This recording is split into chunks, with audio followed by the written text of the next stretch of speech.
नमस्कार दोस्तों, आप सभी का स्वागत है हमारे चैनल लीगल शिक्षा ऑफिशियल पर। तो दोस्तों, आज की वीडियो में हम बात करेंगे code of conduct for employees यानी कर्मचारियों के लिए आचार संहिता। तो ये सारी चीज़ें इस वीडियो में हमें बताने वाला हूँ, तो बिल्कुल भी बिना देरी से इस वीडियो को हम शुरू करते हैं। अगर वीडियो अच्छा लगा तो लाइक ज़रूर करेगा और हमारे चैनल लीगल शिक्षा ऑफिशियल को सब्सक्राइब जरूर करेगा। तो दोस्तों, आज की वीडियो में बात करेंगे कर्मचारियों के लिए आचार संहिता यानी code of conduct for employees. यानी कोड ऑफ कंडक्ट क्या होता है, कोड ऑफ इथिक्स क्या होता है, उसके बारे में हम बातचीत करने वाले हैं। तो दोस्तों, अगर वीडियो अच्छा लगा तो लाइक ज़रूर करेगा और हमारे चैनल लीगल शिक्षा ऑफिशियल को सब्सक्राइब जरूर करेगा। तो दोस्तों, सबसे पहले हम बात करेंगे जो code of conduct for employees उसके परिचय के बारे में। तो दोस्तों, आपको बताना चाहूँगा कर्मचारी आचार संहिता, जिसे कर्मचारी आचार संहिता भी कहा जाता है, नियमों का एक सेट है कि कर्मचारी काम के घंटों के दौरान कैसे व्यवहार कर सकते हैं और कैसे नहीं। यह आपकी अपेक्षाओं का वर्णन करता है कि जब कंपनी के सदस्य समय पर होंगे तो उनका आचरण कैसे होगा। यह एक जीवंत दस्तावेज है जो आपके पूरे संगठन की संस्कृति और मानदंडों को आकार देता है और यह रखने लायक भी है। उसके बाद हम बातचीत करेंगे आचार संहिता और आचार संहिता के बीच अंतर। तो दोस्तों, आचार संहिता अधिक उच्च स्तरीय होती है और कंपनी की नैतिकता और मूल्यों को बताती है। एक संगठन के रूप में आचार संहिता के हितों के टकराव, भ्रष्टाचार, उपहार देने और प्राप्त करने की नीतियाँ आदि के बारे में दिशा निर्देश भी हो सकते हैं। उसके बाद बात करेंगे आचार संहिता को और भी नीचे लाया जाता है और उन विशिष्ट नियमों और नीतियों को साझा किया जाता है जो उन व्यापक मान्यताओं का समर्थन करते हैं। कर्मचारी आचार संहिता आपके भेदभाव, उत्पीड़न और धमकाने वाली नीतियों के विवरण और उन स्थितियों में कर्मचारी कैसे प्रतिक्रिया देते हैं इनकी जांच करेगी। उसके बाद दोस्तों, आपको बताना चाहूँगा कार्यस्थल पर आचार संहिता का होना क्यों महत्वपूर्ण है। तो ये प्रलेखित दिशा निर्देश और व्यवहार महज एक औपचारिकता से कहीं अधिक है और एक ही लाभ प्रदान करते हैं, जिनमें शामिल है नंबर 1 पे जो पॉइंट आता है दोस्तों, बढ़ा हुआ संरेखन। तो उसमें हम बात करेंगे डिटेल्स में। आचार संहिता लागू होने से कर्मचारी कंपनी के मानदंडों और नियमों से खुद को परिचित कर सकते हैं और उनके अनुसार व्यवहार कर सकते हैं। उसके बाद बात करेंगे दोस्तों अधिक स्थिरता। आचार संहिता में अनुशासनात्मक कार्यवाही की व्याख्या होनी चाहिए, जिसका अर्थ है कि आपका संगठन उन स्थितियों को संभालते समय स्थिरता सुनिश्चित करेगा। इसमें विभिन्न प्रकार के कामकाज को भी ध्यान में रखना चाहिए ताकि पॉलिसी दिशा निर्देशों से काम जैसे दस्तावेज कार्यालय के अनुरूप बने रहे। उसके बाद बात करेंगे दोस्तों लागू मूल्य। तो लागू मूल्य में आचार संहिता आपके संगठन की व्यापक मान्यता और मूल्यों का समर्थन करती है। आचार संहिता मूल्यों को क्रियान्वित करके और यह सुनिश्चित करके कि प्रत्येक नियम और विनियम का ठीक से पालन किया जाता है, विसंगतियों को रोकने में मदद करती है। उसके बाद हम बात करेंगे दोस्तों आचार संहिता नीति का उद्देश्य क्या है। तो दोस्तों, आचार संहिता का प्राथमिक लक्ष्य कंपनी के भीतर सभी व्यक्तियों के लिए स्वीकार्य व्यवहार के लिए एक सुसंगत मानक को स्थापित करना और बनाए रखना है। इसका उद्देश्य यह सुनिश्चित करना है कि सभी सदस्य उनके लगाई गई अपेक्षाओं को पूरी तरह से समझे और कंपनी के मूल्यों और सिद्धांतों के साथ अपने कार्यों को संरेखित करने के महत्व पर जोर दे।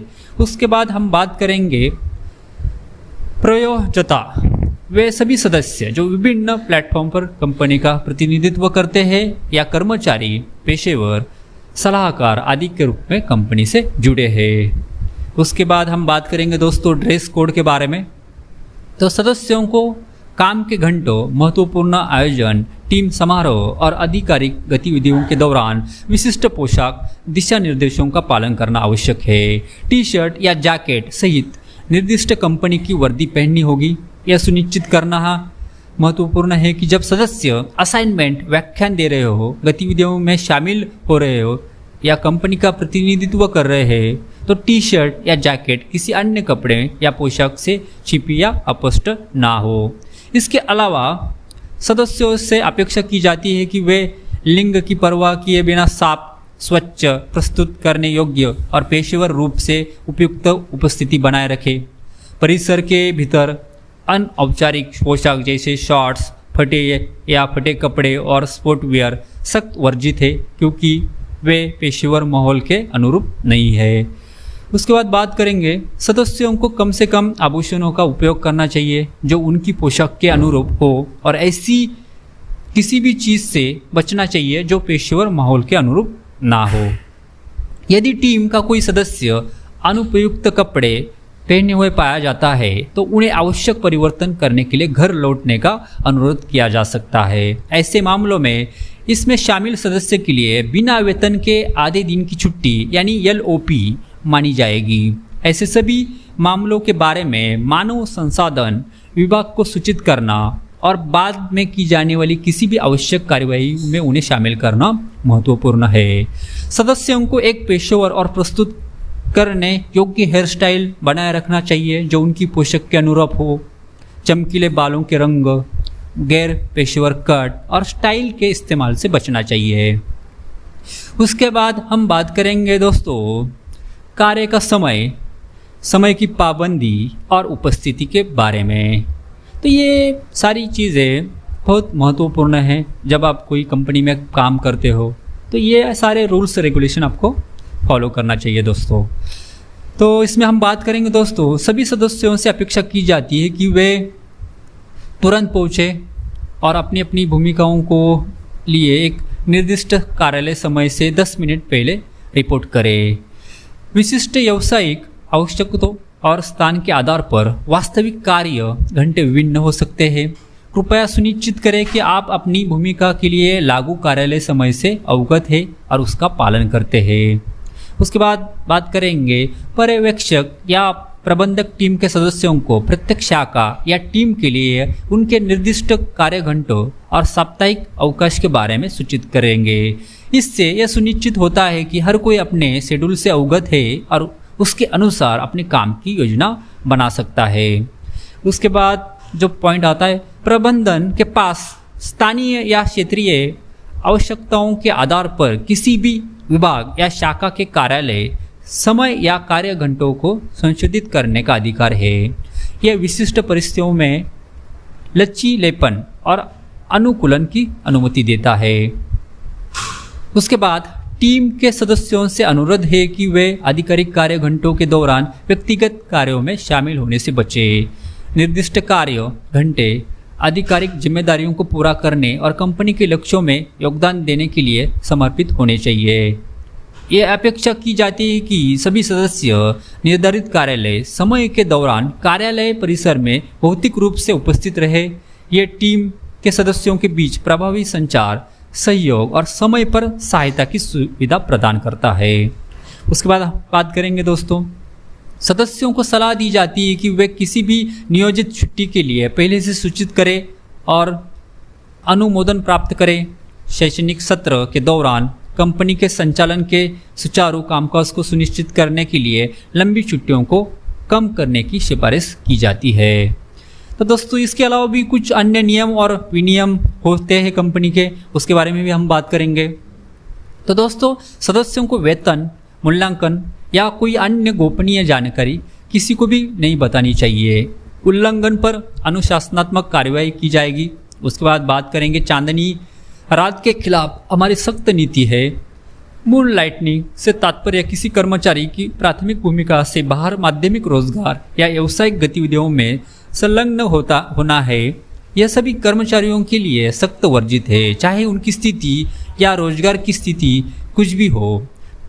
चांदनी रात में हितों के टकराव की संभावना पैदा करती है और कर्मचारियों की अपनी जिम्मेदारियों को प्रभावी ढंग से पूरा करने की क्षमता को प्रभावित कर सकती है। इससे ध्यान विभाजित हो सकता है, उत्पादकता कम हो सकती है और गोपनीयता और मालिकाना जानकारी से समझौता हो सकता है।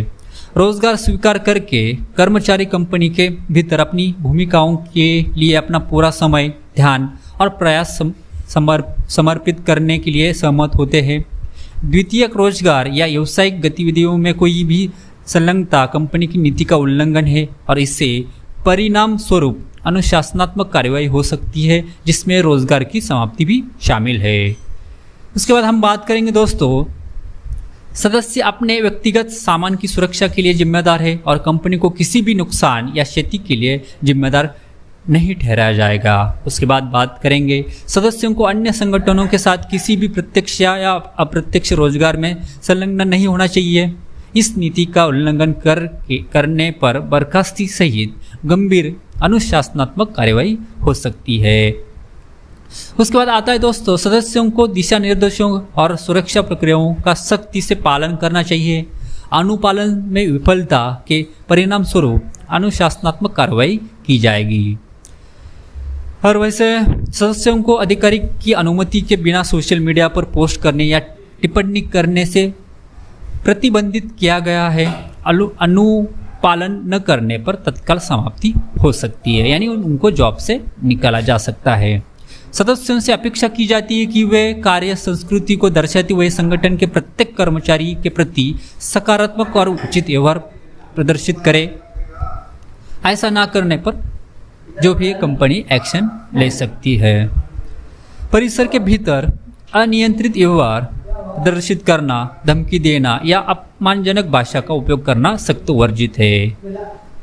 उसके बाद बात करेंगे दोस्तों, विक्रेताओं से जुड़े व्यक्तियों या फर्मों से उपहार स्वीकार करना या व्यक्तिगत लाभ के लिए किसी के पद का उपयोग करना सख्त वर्जित है। उसके बाद है दोस्तों, कंपनी के नाम, लोगो, वेबसाइट या किसी गोपनीय जानकारी का अनधिकृत उपयोग या दुरुपयोग सख्त वर्जित है। इस नीति का उल्लंघन करते पाए जाने वाले व्यक्ति के विरुद्ध अनुशासनात्मक कार्रवाई की जाएगी। उसके बाद हम बात करेंगे दोस्तों, गोपनीय जानकारी की सुरक्षा करना सर्वोपरि है। सदस्यों को लिखित रूप में उचित प्राधिकरण के बिना किसी भी गोपनीय डेटा को अनुचित तरीके से साझा, स्थानांतरित या प्रकट नहीं करना चाहिए। उल्लंघन के परिणाम स्वरूप सख्त अनुशासनात्मक कार्रवाई की जाएगी। उसके बाद बात करेंगे, कार्यालय के दौरान धूम्रपान, शराब का सेवन और तंबाकू या पान मसाला चबाना सख्त वर्जित है। यह निषेध कार्यालय समय के बाद और परिधान पहनकर प्रतिनिधित्व करने वाले सदस्यों पर भी लागू होता है।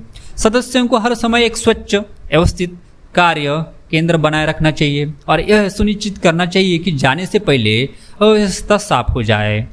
उसके बाद दोस्तों हम बात करेंगे, अलग होने पर पूर्व सदस्यों को विशेष रूप से सामाजिक संपर्क के दौरान वर्दी पहनने से बचना होगा। यह सदस्यों के साथ चल रहे संबंध की किसी भी संभावित गलत व्याख्या या निहितार्थ को रोकने के लिए है। कंपनी की वर्दी केवल सक्रिय सदस्यों के लिए है और इसे ऐसे व्यक्तियों द्वारा नहीं पहना जाना चाहिए जो अब समुदाय का हिस्सा नहीं है। हम अपनी कंपनी की अखंडता को महत्व देते हैं और वर्तमान और पूर्व सदस्यों के बीच स्पष्ट अंतर बनाए रखने का प्रयास करते हैं। उसके बाद हम बात करेंगे दोस्तों, सबसे इम्पोर्टेंट टॉपिक, नीति का उल्लंघन। तो ये नीति का उल्लंघन करने पर आपको क्या पनिशमेंट या क्या एक्शन लेंगे उसके बारे में हम बात करेंगे। तो ऊपर उल्लेखित नीति दिशा निर्देशों का उल्लंघन करने पर उचित कार्रवाई की जा सकती है, जिसमें निम्नलिखित शामिल है, लेकिन यह तक सीमित नहीं है। तो सबसे पहले उसमें आपको जो एक्शन नीति का उल्लंघन करने के बाद लिया जाता है, तो सबसे पहले आपको चेतावनी पत्र जारी करना। ये आपके जो HR रहेंगे कंपनी के, उनके द्वारा हो सकती है। उसके बाद आपका काउंसलिंग भी हो सकता है, ठीक है। नंबर 3 पे आता है दोस्तों, एक निर्दिष्ट अवधि के लिए वेतन वृद्धि या पदोन्नति पर रोक। तो दोस्तों ऐसे अगर कुछ आप गलत काम करते हो या नीति का उल्लंघन करते हो तो कंपनी आपके साथ या आपकी जो वेतन वृद्धि है या आपकी जो पदोन्नति है, ठीक है, तो उसके ऊपर वो रोक लगा सकती है, ठीक है। नंबर 4 पे आता है दोस्तों, उल्लंघन की गंभीरता के आधार पर कंपनी द्वारा उचित समझने जाने पर वित्तीय जुर्माना लगाना। तो कंपनी अगर आपका आइडेंटिटी कार्ड आप पहनते नहीं है गले में, तो अगर आपको पेनल्टी भी लगा सकती है सर कंपनी, HR आपको पेनल्टी भी लगा सकते हैं। तो ये सारी चीज़ें आपको ध्यान में रखना चाहिए। तो आप कंपनी प्रीमाइसेस में जब आप काम करते हो दोस्तों, तो आपके गले में हमेशा आइडेंटिटी कार्ड होना चाहिए। एक निर्दिष्ट अवधि के लिए निलंबन। तो अगर आपको फर्स्ट टाइम वार्निंग लेटर मिला, सेकेंड टाइम भी आपको वार्निंग लेटर मिला, तो थर्ड टाइम आपको एक विशिष्ट अवधि के लिए निलंबित किया जाता है दोस्तों। ठीक है, ताकि आपको भी समझना चाहिए कि आपने गलती क्या किया है। ठीक है, तो ये सारी चीज़ें आपको ध्यान में रखना चाहिए, क्योंकि कॉर्पोरेट में आप अगर काम करते हो दोस्तों तो ये सारी चीज़ें बहुत मैटर करती है आपके लिए। उसके बाद नंबर 5 पे आता है रोजगार से निष्कासन।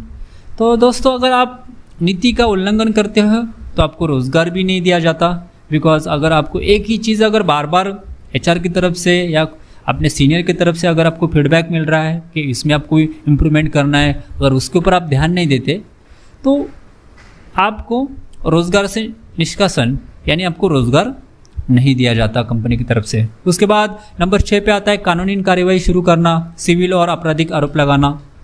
तो दोस्तों अगर आप कुछ भी गलत काम करते हो कंपनी में, ठीक है, या पॉश के बारे में, या जो भी फीमेल्स, जो भी कोई गर्ल्स रहेगी उनको अगर छेड़छाड़ी, उनके ऊपर बैड कमेंट्स, ठीक है, तो उसके ऊपर जो आपकी पॉश टीम रहती है, ठीक है, उनके द्वारा आपके ऊपर कानूनी कार्रवाई शुरू कर सकती है, सिविल और आपराधिक आरोप लगाना, उसमें आपकी इन्वेस्टिगेशन भी कर सकती है। तो ये सारी अथॉरिटी कंपनी के दिए गए सदस्यों को है। ठीक है, जो ऑथराइज सदस्य है वो आपके खिलाफ कंप्लेंट कर सकते हैं। उसके बाद हम आपको कुछ जानकारी बताना चाहूँगा कि जो ऊपर मैंने जो भी जानकारी आपको शेयर की है तो हर एक कंपनी के लिए अलग अलग रूल्स लागू हो सकते हैं। तो कृपया ध्यान दें कि संगठन अपने विवेक से नीति में बदलाव करने का अधिकार सुरक्षित रखता है। इस नीति का उद्देश्य सभी सदस्यों के लिए सकारात्मक कार्य संस्कृति को बढ़ावा देना है और इस नीति का दुरुपयोग करने या अनुचित लाभ उठाने का कोई भी प्रयास किसी भी व्यक्ति की कार्य नैतिकता पर नकारात्मक प्रभाव डालेगा और इसके परिणाम स्वरूप समाप्ति हो सकती है। मतलब अगर आप नीति का उल्लंघन करेंगे तो आपको अब आपका जॉब गंवाना पड़ेगा। ठीक है, तो ये सारी चीज़ें आपको अपने कंपनी में काम करते टाइम आपको ध्यान में देना है, क्योंकि एम्प्लॉयज़ है आप, कोई भी कंपनी के आप एम्प्लॉयज़ है तो आपको जो भी कंपनी के रूल्स रेगुलेशन के हिसाब से ही आपको रहना है, उनके हिसाब से ही आपको काम करना है, वो जैसे बोलेंगे वैसे ही आपको फॉलो करना है। और आपको एक चीज़ क्लियर करना चाहूँगा अस्वीकरणीय, यह नीति टेम्पलेट सामान्य दिशा निर्देश प्रदान करने के लिए है और इसे संदर्भ के रूप में उपयोग किया जा सकता है। एक संगठन से दूसरे संगठन में विभिन्न हो सकता है। मतलब मैंने जो भी जानकारी दी है तो हर एक कंपनी के लिए अलग अलग हो सकती है। मोस्टली तो ये जानकारी सबके लिए लागू है, लेकिन डिपेंड्स ऑन वो कंपनी अपने अपने पॉलिसीज रूल्स बनाती है। तो ये सारी चीज़ें मैंने मेरे प्रीवियस कंपनी के जो HR थे उनसे मैंने ये सारी चीज़ें कलेक्ट की थी दोस्तों।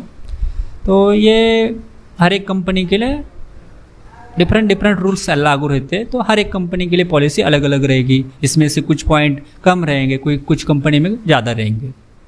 तो ये सारी चीज़ें इस वीडियो में मैंने आपको बता दी है। ठीक है, अगर आपको ये वीडियो अच्छा लगा तो लाइक ज़रूर करेगा और हमारे चैनल लीगल शिक्षा ऑफिशियल को सब्सक्राइब जरूर करेगा। तो दोस्तों आज के लिए बस इतना ही। मैं बहुत ही जल्दी नेक्स्ट वीडियो के साथ मिलता हूँ। तब तक के लिए सब अपना ख्याल रखें, खुश रहे। धन्यवाद।